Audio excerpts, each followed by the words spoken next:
With just weeks until the midterm elections, Wisconsin has become the epicenter of political polarization. The face-off in the race for senator between incumbent Senator Ron Johnson and current Lieutenant Governor Mandela Barnes is coming down to the wire. And according to recent polls, Senator Johnson and Lieutenant Governor Barnes are neck and neck. Tonight, Senator Johnson goes on the record with some of the most talked about issues facing our nation and Wisconsin voters. In the weeks leading up to November 8th, we're leaning in on some of the hot-button issues on the minds of voters. You served on the Senate Committee on Homeland Security, Governmental Affairs. How concerned are you about these documents that were taken out of the White House and brought into Mar-a-Lago Mar-a-Lago that's secured and guarded by Secret Service individuals? Not particularly concerned at all. There's been a lot of security breaches there. There's members of the public that are in this club that are around, that have access to these documents. I'm also fully aware of how we overclassify documents. I'm also aware of the fact that President Trump has the ultimate declassification authority. I think the search warrant was completely unwarranted. I'm highly concerned about the partisanship and the politicization of the FBI and the Department of Justice under this administration. I want to talk about gun control. You had voted again. You really ought to talk about the issues that Wisconsinites are concerned about. Out of control inflation, 40-year high inflation. You ought to be talking about what were record gas prices. Gun control is an issue that Wisconsinites particularly care about. People on the left. Oh. We have 10,000 gun control laws in this country, 10,000. We don't enforce them.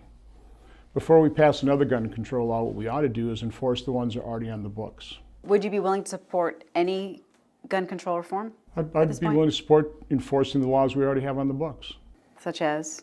Like what would help? I don't know, background checks. Did we enforce that against Hunter Biden when he probably violated the background checks? I do want to ask you about the Oshkosh contract and how the 1,000 jobs went to South Carolina instead of staying here in Wisconsin to build those new postal trucks. Why was there not a further push to keep those here? Well, first of all, Oshkosh Corporation doesn't have the capacity to build them here. They needed a large factory that was not available. There was one available in South Carolina. The greatest benefit to Oshkosh would be to keep that contract, let them produce those vehicles where they can produce them, so we can maintain the managerial and the engineering jobs here in Oshkosh. The two-term incumbent has had a stronghold among Republicans in the Badger State and has the backing by former President Donald Trump.